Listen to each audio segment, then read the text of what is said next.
brings us to our main speaker right now, somebody that I have known and worked with many years. It's hard to describe him. We can say, that he is a television commentator, a newspaper and digital columnist. He's a radio talk show host with a tremendous audience in the New Orleans area. But above all, he's a patriot who uses his talents to try to save our country, basically, and continue this heritage of freedom that we've had for another generation into the future. He works tirelessly. He keeps a tremendous schedule. He's in the know. And when I wanted to think about who could we bring in that could talk about these elections tomorrow at the national level and to some degree at the state level, who would be the best person that would be available to us? And I immediately thought about Jeff Cruier. Jeff is just a world of knowledge, and he's going to share some of that. And after he talks for maybe about 20 or so minutes, we're going to open it up for questions. So, Jeff, welcome. Thanks for coming up from New Orleans.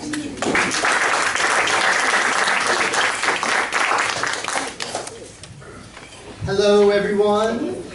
You know, it's a treat to be here. I am in the presence of my favorite Louisiana conservative, Woody Jenkins. Also,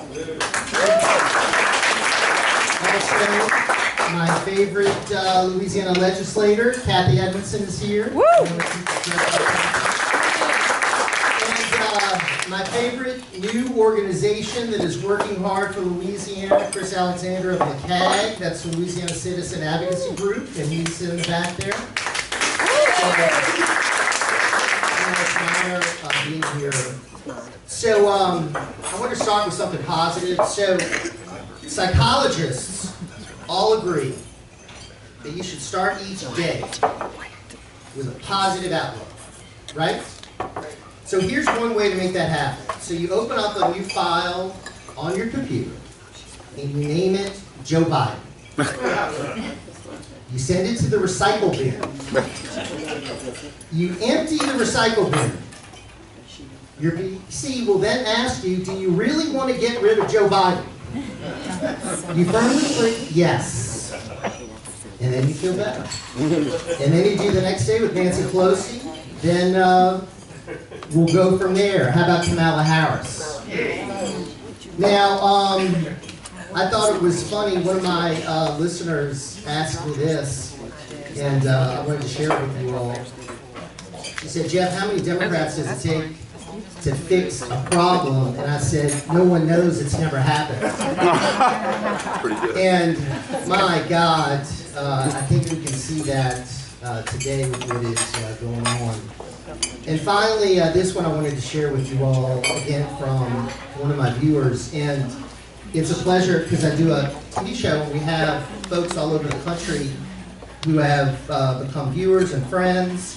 And I thought this was good and shared this with me. I want to share it with you. So, Donald Trump raised the bar. Do we all agree with that? Donald Trump raised the bar. Kamala Harris failed the bar.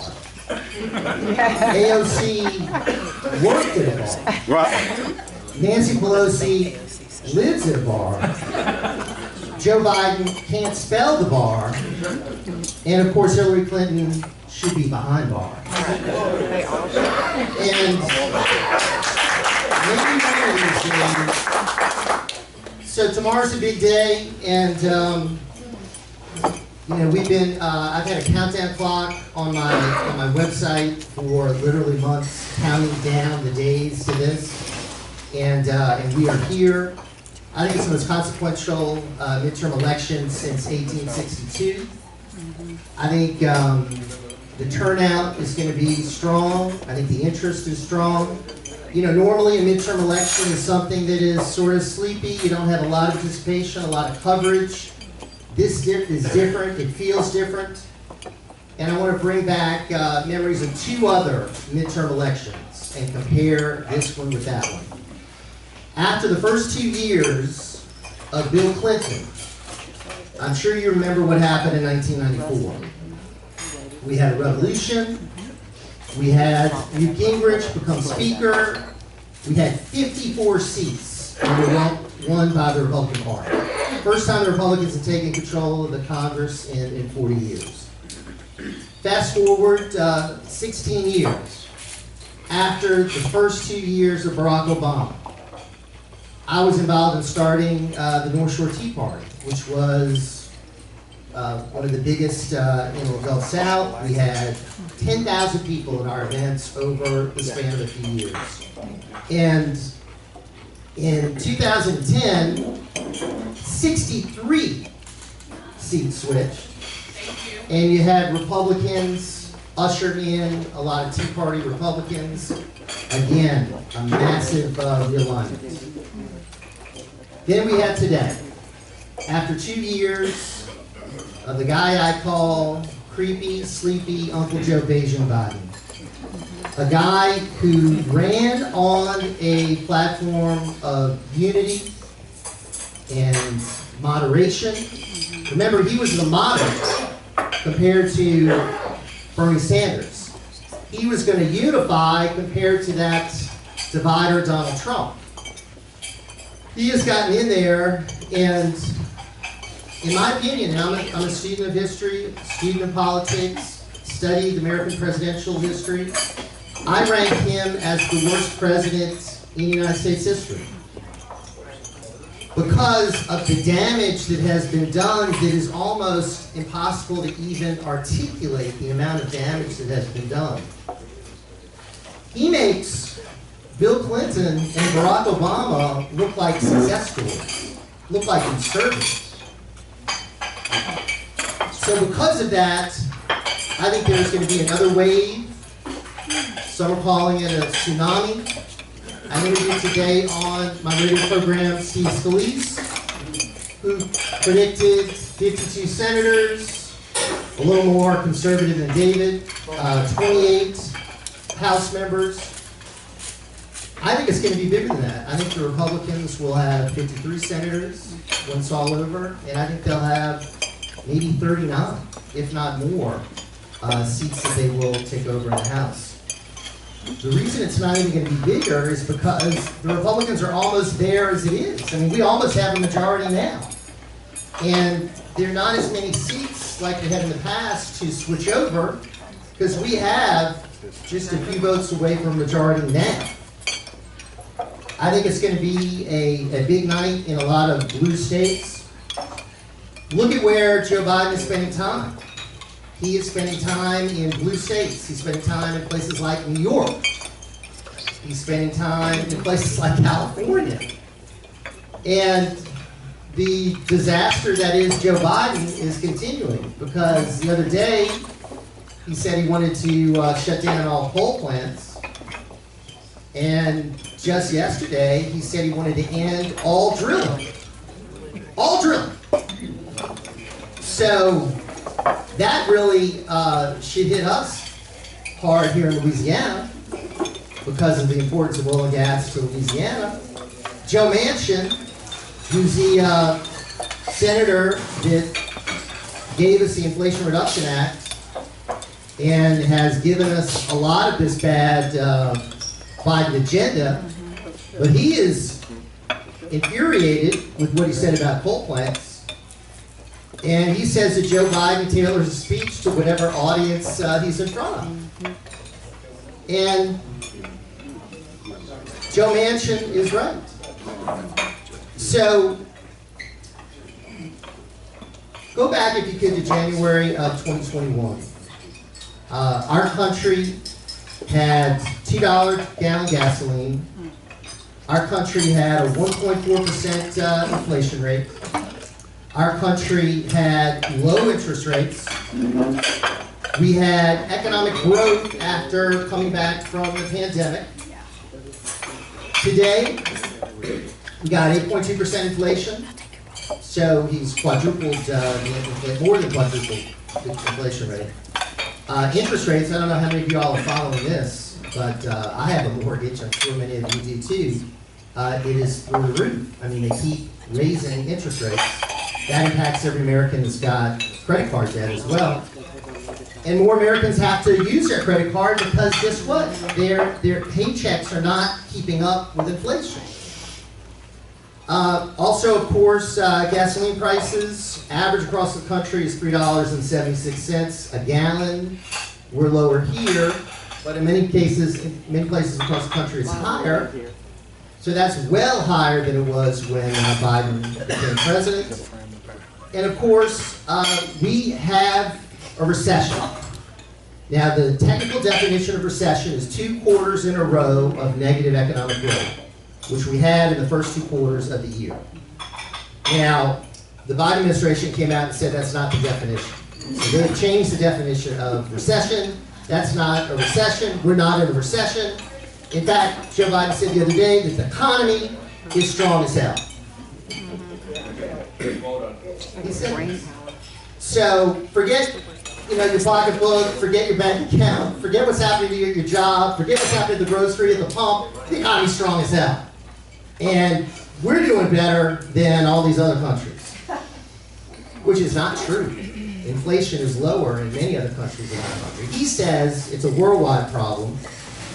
So he is not connected to reality. The man is living in an alternate universe.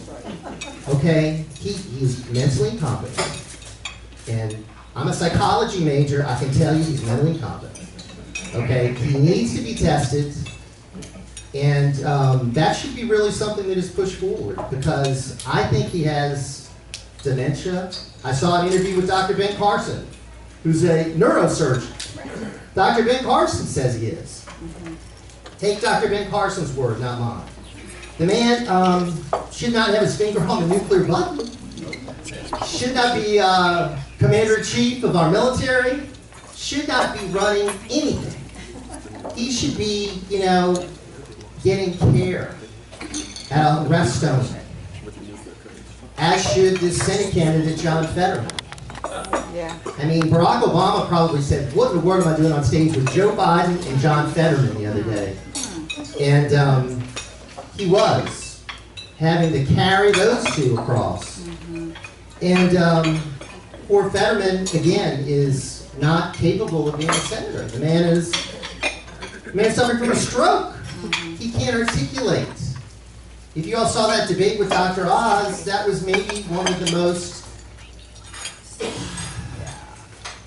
hard to watch performances I've ever seen. I mean, he had difficulty. He started out by saying good night to everyone. I mean, that was like the first word he said, good night. So, and it was downhill from there. So I do think because of all these problems, and let's just talk about a few of them quickly. We were energy independent under Donald Trump. We're energy dependent now. Okay? Crime is through the roof. I'm from New Orleans. We're the murder capital of the nation. I drove down St. Charles Avenue yesterday. It's like a shanty town. This is St. Charles Avenue. Passed underneath the expressway, probably 4 or 5 dozen tents, people living there, panhandling, no police around, because we need 1,600 police officers, we got about 900. So we got barely over half the number of police that we need in New Orleans. So we can't handle the homeless, we can't handle panhandlers, we can barely handle murders. The average response time is 2 hours. So it is not just in New Orleans, though.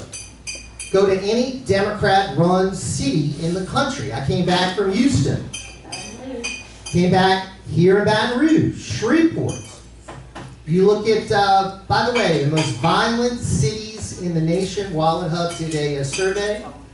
And actually, Baton Rouge is listed below New Orleans. So you're the 178th safest city out of 182 cities in the country. New Orleans is like 167, and Shreveport is like 157. So we have 3 of them in the bottom half of the most dangerous cities in the country. So crime is a big issue, obviously. New York, I think it's going to lead to a Republican getting elected governor. Because the Democrat, and that would be a wonderful thing, because the Democrat Kathy Hochul said in a debate with Lee Zeldin, I don't know why you're making this a big issue. The man had an assassination attempt. Did you see the guy with a knife came up and tried to kill him? And then he had a shootout in his front lawn. So I think it's a big issue, not only to him, but to everybody in New York. Have you seen the video? People getting shoved into the subway tracks? And it is out of control there. Philadelphia, as I said, I came back from Dallas. It's bad and down. It's all over. Democrat-run cities equal destruction of the economy and of public safety. So crime is number two. And in my opinion, the other top problem is immigration. Because, again, he inherited a secure border. Donald Trump was building the wall. Now remember what Donald Trump had to go through to get the wall built. He had to grab money from here, take it from the defense budget. Congress wouldn't authorize it. He got it started. It was almost done. He got rid of the catch and release policy. He started the Remain in Mexico policy. We were seeing a massive reduction in illegal immigration. Fast forward 2 years, 5 million illegals have now entered the country. 1 million of them are what they call gotaways. So the gotaways are people that haven't been processed by Border Patrol. We don't know how many of them are terrorists. We don't know how many of them are criminals. We don't know how many are threats to this country. They got away. So they got away. And they're in there somewhere, in communities like ours. And then, of course, you've got the economic problems, the health problems, the cultural problems, the educational problems, all compounded by having this invasion. So that is a big issue. And then when you look at what's going on in education, I had somebody on my program today from St. Tammany Parish. You would think, boy, that's a conservative parish, right? Well, they've got pornographic books in their parish library that are accessible to children. They're in the guise of cartoons, but they're showing sex acts and talking about gender identity, sexual orientation in the library. And this is going on in St. Tammany. And of course, we've had a big controversy about what was happening in Livingston. So that's another major issue where I think people are disgusted with the direction of where we're going. Economy, crime, immigration, education. And I think the American people are fired up. Congressman Scalise was telling me that he's seen great enthusiasm, and I have too. I don't see it among the Democrats. I see the Democrats scared. And they are worried that they're going to lose their power. They're worried that they're not going to continue to be able to push this agenda down our throat. We didn't vote for any of this. They just pushed it down our throat. And the results have been literally horrific. But, you know, when they should be talking about crime, education, immigration, and the economy, they're talking about January 6th, Donald Trump is bad, abortion, and the issue of political violence. So they're trying to tell the American people that if the Republicans are elected, women's health is going to be in danger. If Republicans are elected, political violence will increase. You'll be putting election deniers in office, insurrectionists. James Clyburn, who's the number 3 Democrat, he is the guy responsible for Joe Biden being president. Because James Clyburn delivered South Carolina for Joe Biden. Joe Biden was losing. All of a sudden, James Clyburn came to the rescue, gave him South Carolina. Joe Biden took off after that. So James Clyburn said, you nominated an African-American woman to the Supreme Court. You've got my support.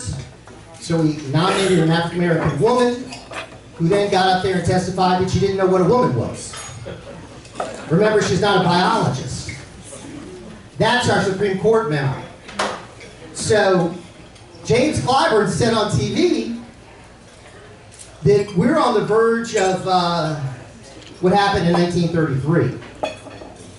That he's worried about Nazism taking over. So he's comparing Republicans, conservatives, to Nazis. That's how delusional these folks are and how far they're going to go to scare people into keeping their majority. He also said that the world's going to end if the Democrats lose. The world is going to end. So this whole hyperbole just seems to have no limits with the Democrats. And that's what they've got. They're not talking about people's problems. They're not offering solutions, as I pointed out earlier. They don't offer solutions. And it's just fear. It's fear of the Republicans, demonization of the Republicans, and they're hoping that's going to work. Here in Louisiana, all of our incumbents should win re-election handily. We'll have this election, and then the big sweepstakes is going to be in 2023, right? How are we going to move Louisiana off of the bottom of every list? And the election in 2023 is the most important statewide election I think we've had.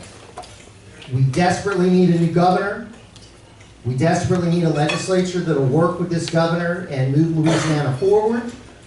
We need new statewide elected officials in many cases, not all. So that's going to have to be our focus after this midterm election is done tomorrow, because the race has already begun. Jeff Landry, as you may know, got the endorsement of the state party, got the endorsement of Eddie Risponi and Ralph Abraham. He's got a big leg up now in the race. I think Billy Doug-Esser and John Schroeder are still thinking about it, and Garrett Graves and Bill Cassidy. Now, I'll tell you one thing. If Bill Cassidy runs, I'm going to work day and night to defeat him. Bill Cassidy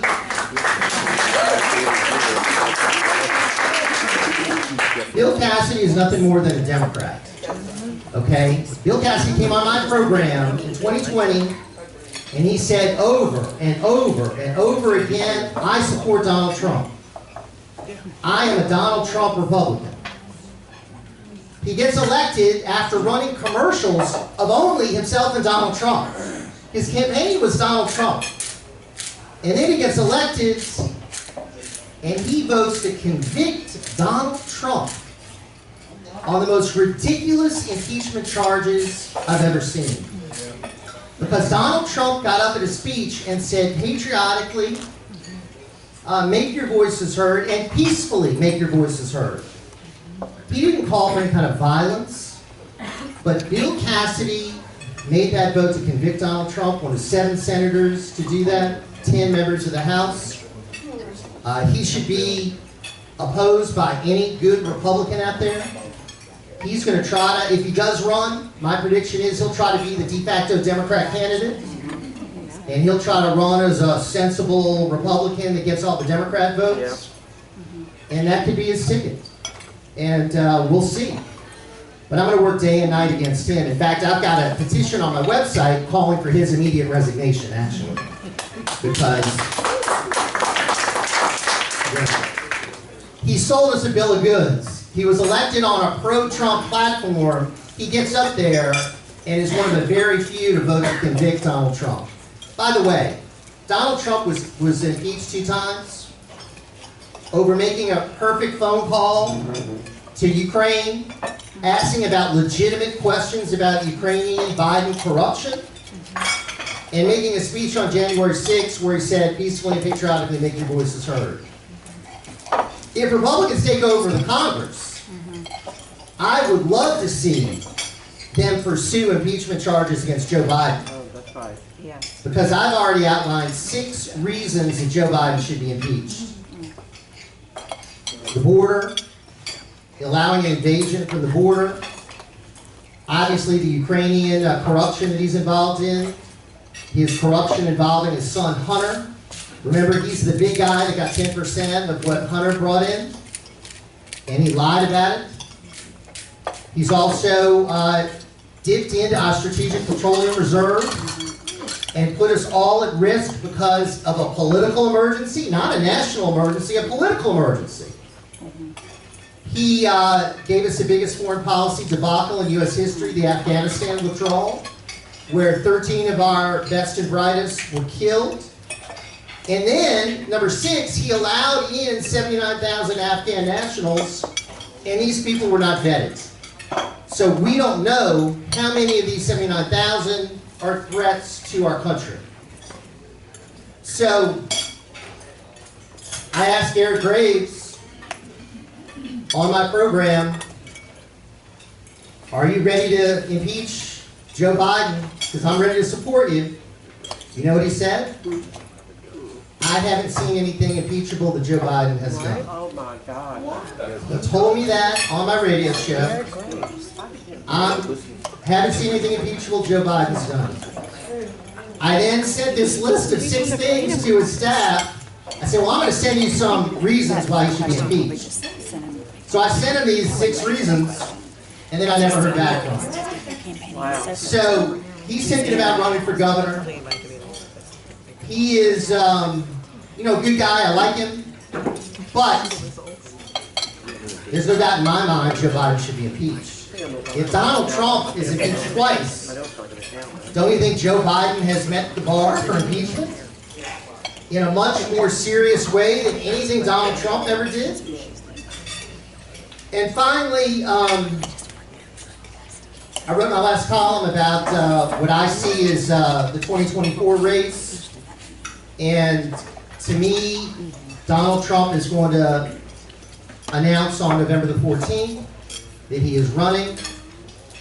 And polls show that he is way ahead in a Republican nomination race. And I just think the more the Biden administration goes on, the better Donald Trump looks. Just imagine, folks, what he accomplished with everything arrayed against him, every possible obstacle, and he, in my opinion, did a fabulous job in fighting off impeachment, harassment, abuse, investigations. It really started the day he announced. The day he came down the escalator, they've targeted him, and they've never stopped. And they're still targeting him. And they'll always target him, because he's a threat to them, because he represents America first, and they do not want that agenda being implemented. That is a threat to their agenda. So, finally, I just wanted to announce I've got a new podcast that I started called Well Stated, and it's about Louisiana issues, and I'd love for you guys to subscribe to it. It is just was launched this week, and Chris Alexander's been one of my guests. Woody Jenkins has been a guest, and the link is going to be on my website, which is my last name, trueair.net. So I'd love you guys to subscribe. Thank you very much. If y'all have any questions or comments, love to hear from you. Yes, sir. So after we take over tomorrow evening, the lame duck session that the Democrats are going to put, what do you think are the odds of which issues they're going to put in their lame duck? Well, I hear they're going to try to push $50 billion more toward Ukraine, and my view of that is my heart goes out to Ukraine, but we're 31 trillion in debt. Our border is open. Our people are suffering. Our economy is in shambles. We don't have 130 billion to send to Ukraine. And why are we always footing the bill for NATO and what these European countries should be doing? Ukraine is right next to Europe. Europe should be doing all this, not us. We got to worry about our invasion that's going on. We've got an invasion. And I think it's sad that we've got a president who seems to be cavalierly talking about nuclear war. I mean, nuclear Armageddon. And I don't really have any confidence with this guy in charge of our military. One of my guests that I have on regularly is a military expert. Recruitment is down. People don't want to serve in the military under Joe Biden. They're kicking out all the people that didn't vaccinate. They're making everything woke and politically correct. And it's not the meritocracy that we all, I think, thought the military always was. We always held the military in high regard. But now people are not serving. So they're in the process of trying to destroy the military. The last thing. Yes, sir. We take over January 3rd, we'll elect Trump to be the Speaker of the House. And he'll have to take the gavel from Nancy, and Nancy will drop dead of a heart attack. By the way, if you all believe that story about Paul Pelosi, you know, please. I mean, that whole thing is a fiction. But yeah, I don't think, and I wrote a column a few years ago saying that I think Trump should be Speaker of the House because I thought that was a great idea. And I hear he thought about it but didn't want to do it. So it looks like we'll have Kevin McCarthy. And my worry is Mitch McConnell being Senate Majority Leader because I think he is he's terrible. Anybody that'll fund Lisa Murkowski and not fund Blake Masters is a problem. Yeah, but Yeah, would you go through some of the specific reasons and tell us in the Senate your predictions? right. Well, we'll start in Arizona. I think our Republican will win there, Blake Masters. In Nevada, Adam Laxalt, I think, has a good shot, although I still think he is probably a little bit of an underdog. I think we'll win the North Carolina race. I think in New Hampshire, that's my upset prediction. General Bolduc, I think, is going to win there. I am still worried about Pennsylvania. It should be a blowout, but there's a lot of shenanigans with the vote in Pennsylvania. And I'm worried about Pennsylvania. I really am. I think Ohio is going to be a blowout for the Republicans. I think J.D. Vance has turned out to be one of our really good candidates. Obviously, I think Florida, Marco Rubio is going to win. As far as governor's races, I think we're in good shape. I think Kerry Lake's going to win overwhelmingly. I think Ron DeSantis is going to win overwhelmingly. So I think we'll gain some governorships. I think we're going to gain in the Senate.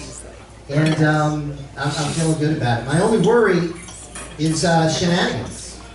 Shenanigans that they could pull, because they've already said we're not going to know the results election night.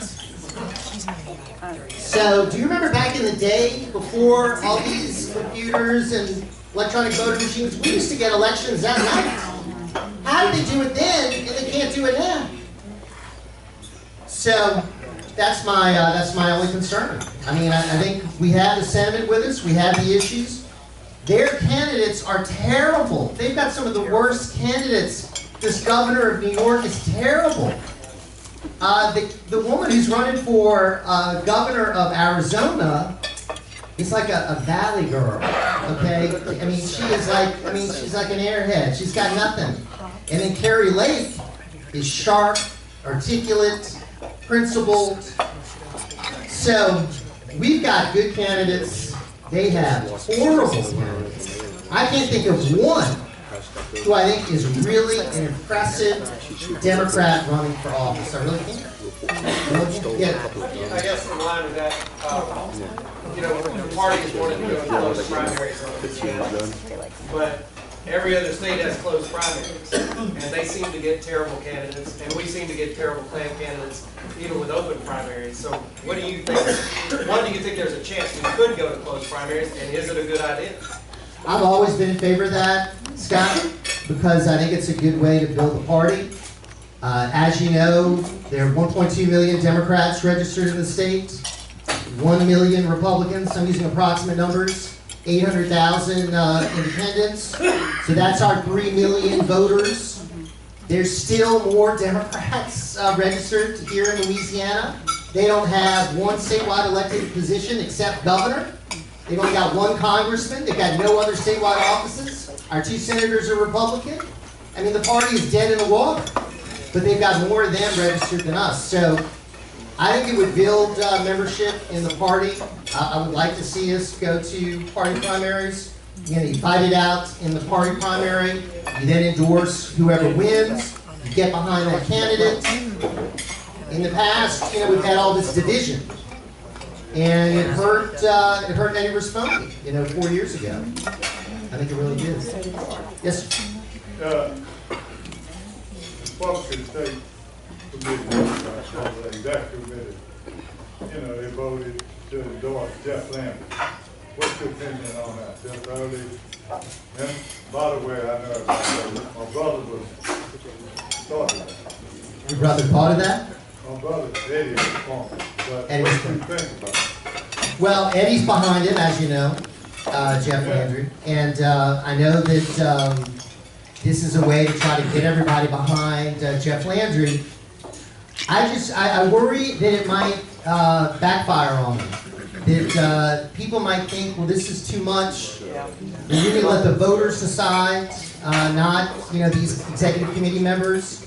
So I'm interviewing Jeff Landry on Wednesday. I really like him.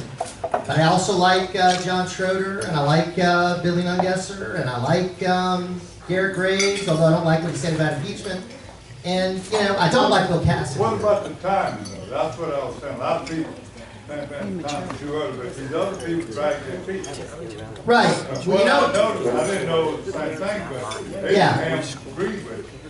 Yeah, it's going to probably encourage some of these people not to run.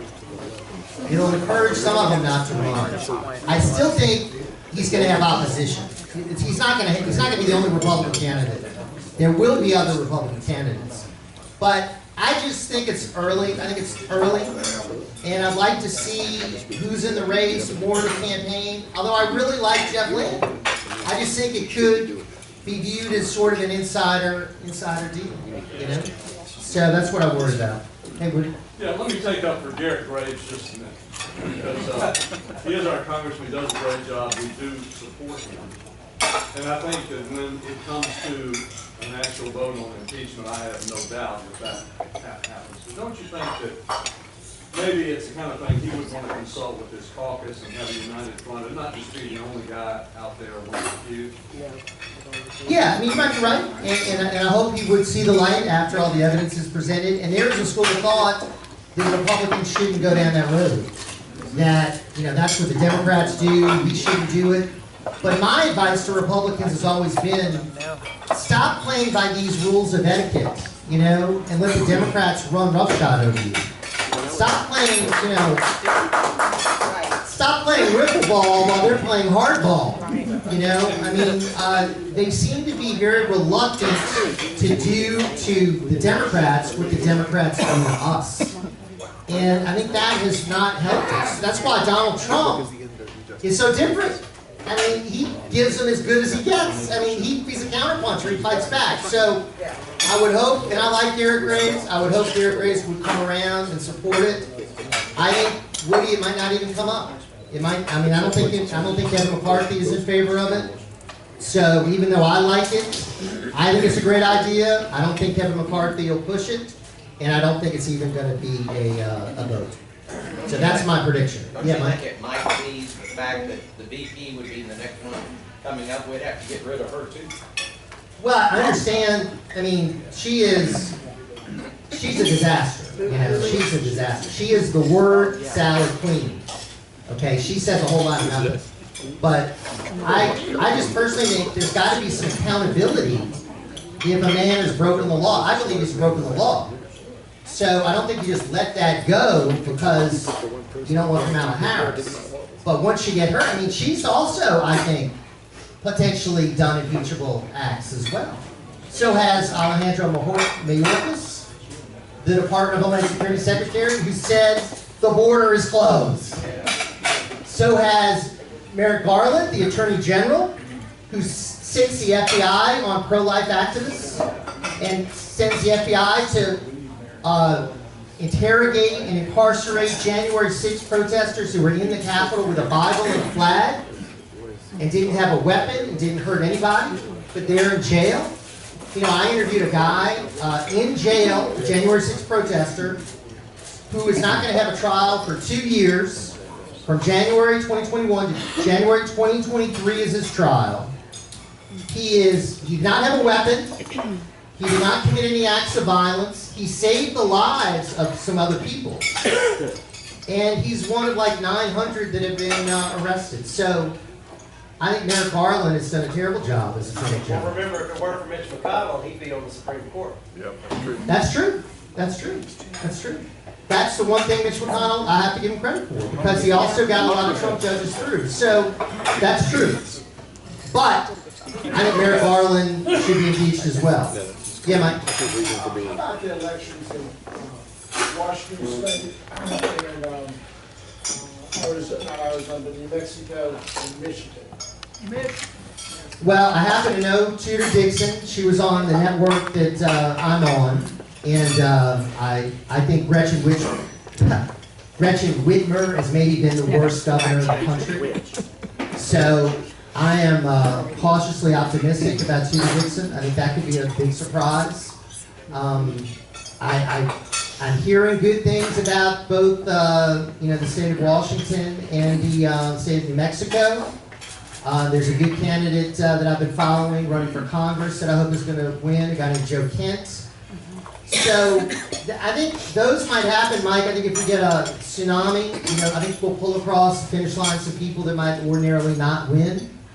But I think Michigan would be considered, because the polls show Whitmer still a few points ahead. I think that would be considered a big surprise. But I like Tudor Dixon. I think she's a principled conservative. And Whitmer was a disaster. I don't see how anybody in Michigan, after going through what she did to people during COVID, could possibly vote for her, even consider voting for her. But she's ahead in the polls. I mean, it's really, it shows you the power of incumbency. So I can say. Oregon, I mean, I think that would be, that's Patty Murray.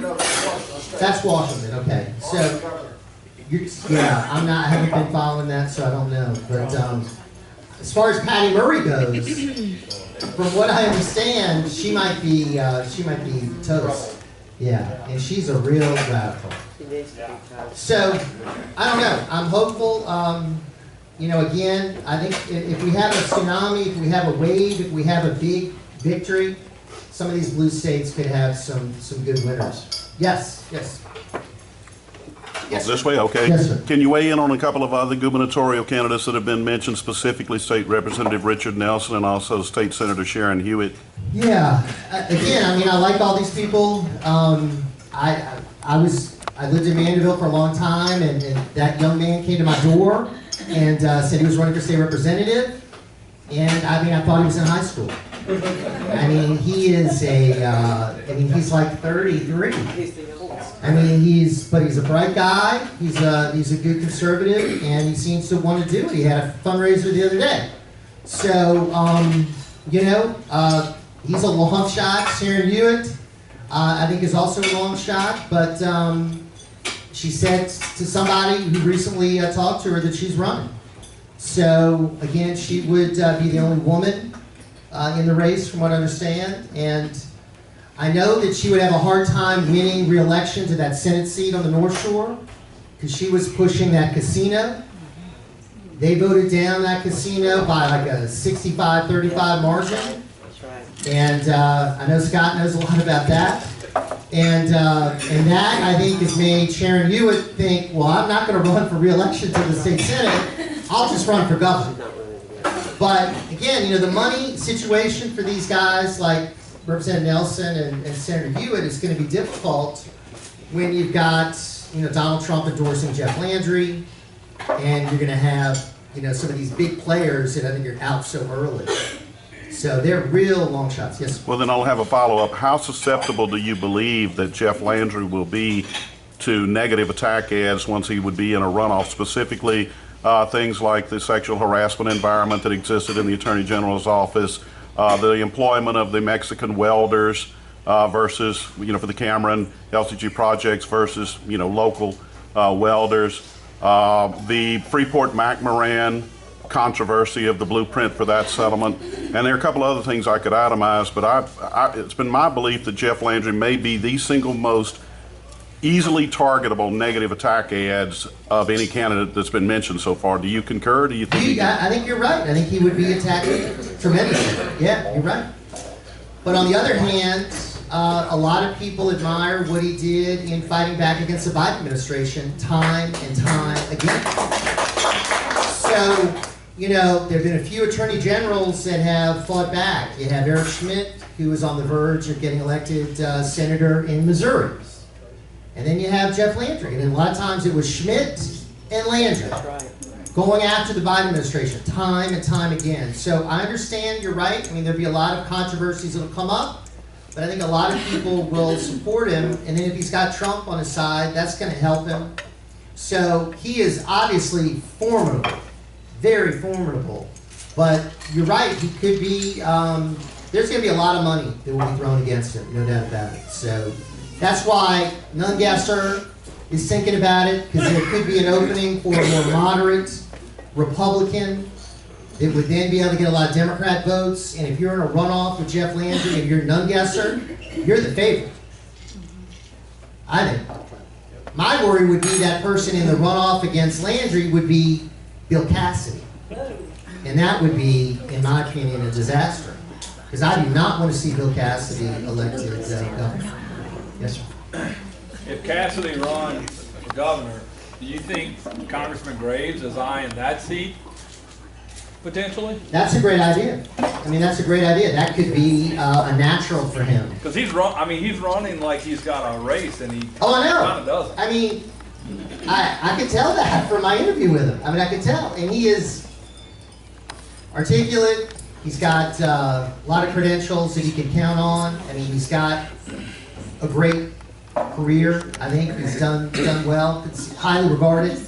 So, yeah, I mean, I think it could be an option for him. I had always heard that Kennedy might run for governor, get elected governor, and then appoint Landry to replace him in the United States Senate. But it looks like Kennedy's going to stay, because if Republicans take over the Senate, Kennedy is going to be really one of the power brokers. And hopefully Cassidy not so much, because I can consider Cassidy in the same category as Mitt Romney and Lisa Murkowski. You know, I consider them, you know, I don't even consider them Republicans. I want to see us to have more of a Republican majority so we can pass things, you know, in spite of them. So, anyway, that's just, I mean, you know, there might be some Bill Cassidy fans, I'm sorry, but I mean, when he voted to convict Donald Trump, I think he angered a lot of people, a lot of conservatives.